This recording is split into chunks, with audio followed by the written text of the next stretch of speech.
കായകൽപ്പ ദണ്ഡെന്നാ പറയണത്. ശരീരകോശങ്ങളെ മൊത്തം പുതുക്കിപ്പണിയുന്ന മരുന്ന് അത് മുഴുവൻ. 67 ഔഷധക്കൂട്ടും 28 ഔഷധ മരങ്ങളുടെ കാതലും ചേർത്തുണ്ടാക്കിയതാ. ഈ കറുത്ത് കാണുന്നില്ലേ, ഇത് മുഴുവൻ പലതരം കാന്തങ്ങളാ. ഇത് 2 മാസം പിടിച്ച് നടന്നു നോക്ക്. അത് കഴിഞ്ഞ സൂര്യന് ചുറ്റും ഭൂമിയെയും ചുമന്നുകൊണ്ട് എത്ര നേരമാ? എവിടം വരെയൊക്കെ ആയി വാസണ്ണ? കംപ്ലീറ്റ് പാറ ക്ലീനായി. പിന്നെ പൊട്ടി അറിയാനും കെട്ടി കൈക്കോല് കപ്പി ഉറപ്പിച്ചു. മണ്ണിൽ മാത്രം തൊട്ടില്ല.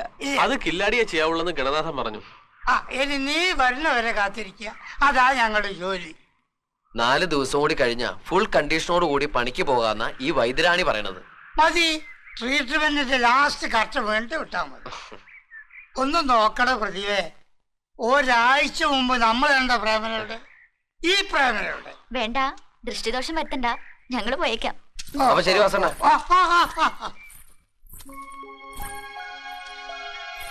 അവന് വേണ്ടി പറഞ്ഞു ജയിപ്പിച്ചെടുത്ത ജോലി പോലെയുണ്ട്. ഈ രക്തമല്ലിക്കൂട്ടെന്താ ഒന്ന് പറയോ? അത് സ്വപ്നഭൂമിയിലെ അമൂല്യ രഹസ്യങ്ങളാ, പറഞ്ഞ കുറ്റോ? ഓ, ഇനി ഞാനത് പഠിച്ചെടുത്ത് ലോകവിപണിയെ കൊണ്ടേ വിറ്റ് കോടീശ്വരനാവുന്നുള്ള പേടിയായിരിക്കും അല്ലേ? ഹേയ്, അങ്ങനെ പേടിയൊന്നുമില്ല. ഒന്നല്ല 9000 പ്രാവശ്യം കേട്ടാലും നിയോഗം ഇല്ലെങ്കിൽ പഠിക്കാൻ പറ്റില്ല ആർക്കും. അപ്പൊ പിന്നെ പേടിക്കണ്ടല്ലോ. ഒരു കൂട്ട് ഒരു ദിവസേ പറയുള്ളൂ. ആദ്യത്തെ കൂട്ട് പറയേണ്ടത് പ്രഭാതത്തിലാ. അങ്ങനെയാണെങ്കിൽ നാളത്തെ പ്രഭാതത്തില് ആദ്യത്തെ കൂട്ട് പറയോ? പറയാം, പക്ഷെ ഒറ്റ പ്രാവശ്യം ഞാൻ പറയുള്ളൂ. പിന്നെയും പിന്നെയും പറഞ്ഞു കില്ലാടിക്കുട്ടി അത് മനപ്പാടാക്കിയാ പിന്നെ ഞാൻ കുറ്റക്കാരിയാവും. എനിക്ക് കേൾക്കാനുള്ള കൗതുകം കൊണ്ടല്ലേ. ശരി, നാളെ പറയാം. പറയട്ടെ? ഞാനും ചിലർ ധ്യാനമൊക്കെ ഒന്ന് കഴിച്ചോട്ടെ. രക്തമല്ലിയില സൂര്യപ്രകാശത്തിൽ 7 പകലുണക്കി 7 പൗർണമികൾ നീളെ ശീതളിപ്പിച്ച് രാക്കുറിഞ്ഞി പൂമ്പൊടി ചേർത്ത് നേരിയമ്പാല ചാറിൽ ചാലിച്ച് നെയ്തലാമ്പൽ ഇലയിലിട്ട് പനിനീരൊഴിച്ച് കദളിത്തണ്ടിൽ കോരിയത് 7 കുമ്പിൾ. പിടികിട്ടി. പനിനീരൊഴിച്ച് കദളിവാഴത്തണ്ടിൽ അല്ലിയാമ്പൽ കടവിൽ അരക്കിയുള്ള കഴിവ് പോയി. അത് നാളെ.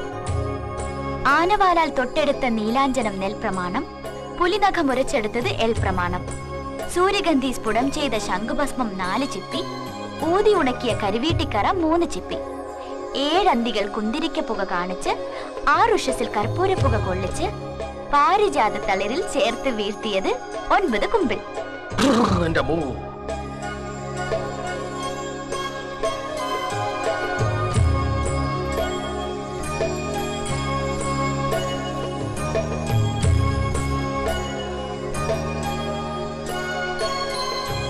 എനിക്ക് കിട്ടി ദേവു, എനിക്ക് കിട്ടി. വെളിച്ചം പോലെ തെളിച്ചം പോലെ എന്തോ ഒന്ന്. നിങ്ങളുടെ അമൂല്യ മരുന്നിന്റെ രഹസ്യക്കൂട്ട് ഞാൻ ഒറ്റയടിക്ക് പറഞ്ഞേപ്പിക്കട്ടെ? വെറുതെ വീമ്പിളക്കാതെ. പറയട്ടെ? പറയില്ല. തീർച്ച. എന്ന് ആദ്യം മുതൽ കേട്ടോളൂ. രക്തമല്ലിയിലെ സൂര്യപ്രകാശത്തിൽ 7 പകലുണക്കി 7 പൗർണമികൾ നീളെ ശീതളിപ്പിച്ച് രാക്കുറിഞ്ഞി പൂമ്പൊടി ചേർത്ത് നേരിയമ്പാല ചാറിൽ ചാലിച്ച് നെയ്തലാമ്പൽ ഇലയിലിട്ട് പനിനീരൊഴിച്ച് കദളിത്തണ്ടിൽ കോരിയത് 7 കുമ്പിൾ. ആനവാലാൽ തൊട്ടെടുത്ത നീലാഞ്ജനം നെൽപ്രമാണം, പുലിനക മുരച്ചെടുത്തത് എൽ പ്രമാണം, സൂര്യഗന്ധി സ്ഫുടം ചെയ്ത ശംഖുഭസ്മം 4 ചിപ്പി, ഊതി ഉണക്കിയ കരുവീട്ടിക്കറ 3 ചിപ്പി, 7 അന്തികൾ കുന്തിരിക്കപ്പുക കാണിച്ച് 6 ഉഷസിൽ കർപ്പൂരപ്പുക കൊള്ളിച്ച് പാരിജാതത്തളിരിൽ ചേർത്ത് വീഴ്ത്തിയത് 9 കുമ്പിൾ. നീലക്കറുക തിന്നുന്ന പുള്ളിപ്പശുവിനെ 2 കൃഷ്ണപക്ഷം ചാമത്തവിട് ഊട്ടി വെളുത്ത പക്ഷത്തെ ഏകാദശി വരെ മുത്തങ്ങ ചതച്ചിട്ട ഞവരക്കാടി കൊടുത്ത് 12 നാൾ പുലരും മുമ്പ് പുല്ലാങ്കുഴലാൽ യമുന കല്യാണി കേൾപ്പിച്ച് താമര ഇതളിൽ കറന്നെടുത്ത പാല് സമം വെള്ളം ചേർത്ത് 18 പ്ലാവിലെ ഞെട്ടിട്ട് കാഞ്ഞിരക്കാതൽ കത്തുന്ന അടുപ്പത്ത് കാച്ചിക്കുറുക്കി കാലളവാക്കി ത്രിപല പൊട്ടിട്ട് വെണ്ണമട്ടിൽ കൊഴുപ്പിച്ച് ഓടത്തണ്ടിൽ നിറച്ചത് 3 കുഴൽ. എങ്ങനെയുണ്ട്?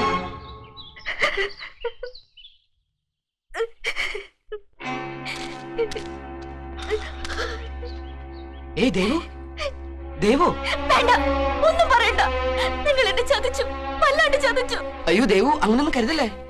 സ്നേഹിച്ചവരെ, ഊട്ടിയവരെ, വിശ്വസിച്ചവരൊക്കെ ഞാൻ വഞ്ചിച്ചു. നിങ്ങളൊരു കള്ളനാ. എന്തിനായിരുന്നു എന്നോട് ഇങ്ങനെയൊക്കെ ചെയ്തത്? പറ. എവിടെ, ഏത് ജന്മത്തിലാണ് ഞാൻ നിങ്ങളോട് ഒരു തെറ്റ് ചെയ്തത്? വേണ്ടിയിരുന്നില്ല, എന്നോട് ഇങ്ങനെ വേണ്ടിയിരുന്നില്ല. നിങ്ങൾ എന്നെ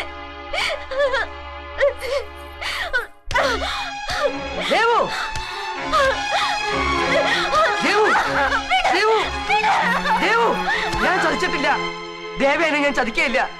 ഞാനൊരു കള്ളൻ അച്ഛനും കുട്ടിയല്ല. വേദപുരത്തുനിന്ന് വന്ന ഒരു പാവം പ്രേമേന്ദ്രനാ. നാടക ഡയലോഗ് കേട്ട് പഠിക്കണ പോലെ പഠിച്ചു. ഒരു തമാശക്ക്, ഒരു വാശിക്ക്. മറക്കാം, എല്ലാ നിമിഷം തന്നെ മറക്കാം. എന്റെ ജീവൻ എനിക്ക് തിരിച്ചു തന്ന എന്റെ ഗുരുസ്ഥാനത്ത് ഞാൻ കാണുന്ന ദേവേനയുടെ കാലിൽ തൊട്ട് ഞാൻ പറയുന്നു, ഞാൻ മറന്നിരിക്കണു, പൂർണ്ണമായിട്ട് മറന്നിരിക്കണു. ആരോടെങ്കിലും ഇത് പറയാനായി ഇനിയൊരു വരി പോലും എനിക്ക് ഓർമ്മ വരില്ല. വിശ്വസിക്കന്നെ, വിശ്വസിച്ച മാത്രം മതി. എന്നാൽ എങ്ങനെ പഠിച്ചിത്ര പെട്ടെന്ന്? ഞാനും എന്തൊക്കെയോ പറഞ്ഞു, ക്ഷമിക്കണം. പണ്ട് അസുര ഗുരുവായ ശുക്രാചാര്യന്റെ മകൾ ദേവയാനിയെ മോഹിപ്പിച്ച് മൃതസഞ്ജീവിനി രഹസ്യം തട്ടിയെടുക്കാൻ വന്ന കജനെ പോലൊരു കള്ളനല്ല നിങ്ങള്, ചതിയനുമല്ല, എനിക്കറിയാം. പക്ഷേ ആരുമാണ്? ആരു? പറഞ്ഞില്ലേ, ഒരു പാവ നാടകക്കാരൻ, ഒരു കിണറൂത്തി. അല്ല, അതിനൊക്കെ മുകളിൽ, വളരെ മുകളിൽ.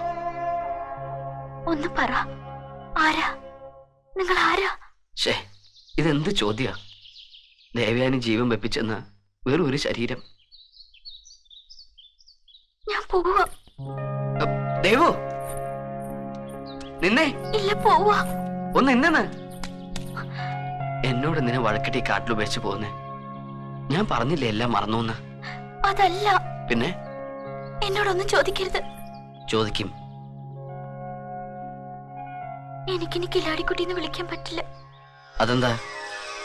എന്റെ ചികിത്സയിലായിരുന്നപ്പോ എനിക്കൊരു കുഞ്ഞിനെ പോലെയായിരുന്നു. പക്ഷെ ഇപ്പോ നിയോഗമുള്ളവർക്ക് മാത്രം പഠിക്കാവുന്നത് പഠിച്ചു കാണിച്ച് അങ്ങ് ആകാശം പോലെ വളർന്ന് നിൽക്കും എന്റെ മുമ്പിൽ. അതിന് പോകുന്ന എന്തിനാ? സ്വപ്നഭൂമി എനിക്ക് എല്ലാം ആണെങ്കിലും ഇവിടുത്തെ ചില ആചാരങ്ങൾ എനിക്ക് ഇഷ്ടമല്ല. ആ ആചാരങ്ങളെല്ലാം മാറ്റാൻ ഒരു ദേവൻ വരുമെന്ന സ്വപ്നം ഞാൻ കുട്ടിക്കാലത്ത് പതിവായി കാണുമായിരുന്നു. ആ ദേവനാണ് എന്റെ മുമ്പിൽ നിൽക്കുന്നതെന്ന് എനിക്കൊരു തോന്നൽ. ആയിക്കോട്ടെ, അതിനെന്താ? അല്ല, ഇനിയും വർത്തമാനം പറഞ്ഞ് അടുത്തൊക്കെ പെരുമാറിയാല് ഞാൻ ചിലപ്പോ ഇഷ്ടപ്പെട്ടു പോയാലോ? അങ്ങനെ പറയരുത് ദേവയാനി. സത്യവാ, ഞാൻ ചിലപ്പോ ഇഷ്ടപ്പെട്ടു പോവും. അങ്ങനെ പറയരുത്. പിന്നെ? ഇഷ്ടപ്പെട്ടു പോയിന്ന് പറയണം. ആണോ? അപ്പൊ നമ്മൾ ഇനി കണ്ടൂടാ? ഇനിയാ കാണേണ്ടത്. ദേവു, ഒന്നില്ലേ? ദേവു, എഴുതി വെക്കപ്പെട്ടിരിക്കുന്ന ചിലതെ കൊണ്ട് ഞാനിവിടെ വരുമെന്നും മണ്ണ് വെട്ടാൻ അറിയാത്ത ഞാൻ കിണർ വെട്ടുമെന്നും ദേവയാനിയെ കാണുമെന്നും ആ മടിയിൽ മരിക്കാനായി ഞാൻ കിടക്കുമെന്നും പിന്നെ ജീവിക്കുമെന്നും ഒക്കെ എഴുതി വെക്കപ്പെട്ടിരിക്കുന്നു. അതുപോലെ വേദപുരത്തുകാരൻ ഈ പ്രേമചന്ദ്രന് എഴുതി വെക്കപ്പെട്ട പെണ്ണ സ്വപ്നഭൂമിയിലെ വളർത്തുപുത്രിയായി ദേവയാനി. വളർത്തുപുത്രിയാണെങ്കിലും ഇവിടുത്തെ രീതികളൊക്കെ എനിക്കും ബാധകമാ. വിധിയുടെ മുമ്പില് രീതികളൊക്കെ മാറും. സങ്കടപ്പെടേണ്ടി വരരുത്. ഇല്ല, സങ്കടപ്പെടുത്തിയില്ല. ഇങ്ങനെ വേണ്ട, നമുക്ക് പോവാം. ഇഷ്ടപ്പെട്ടു എന്ന് പറ. ഇങ്ങനെ വേണ്ട. ഇഷ്ടപ്പെട്ടു എന്ന് പറ. നമുക്ക് പോവാം. ഇഷ്ടപ്പെട്ടു എന്ന് പറ.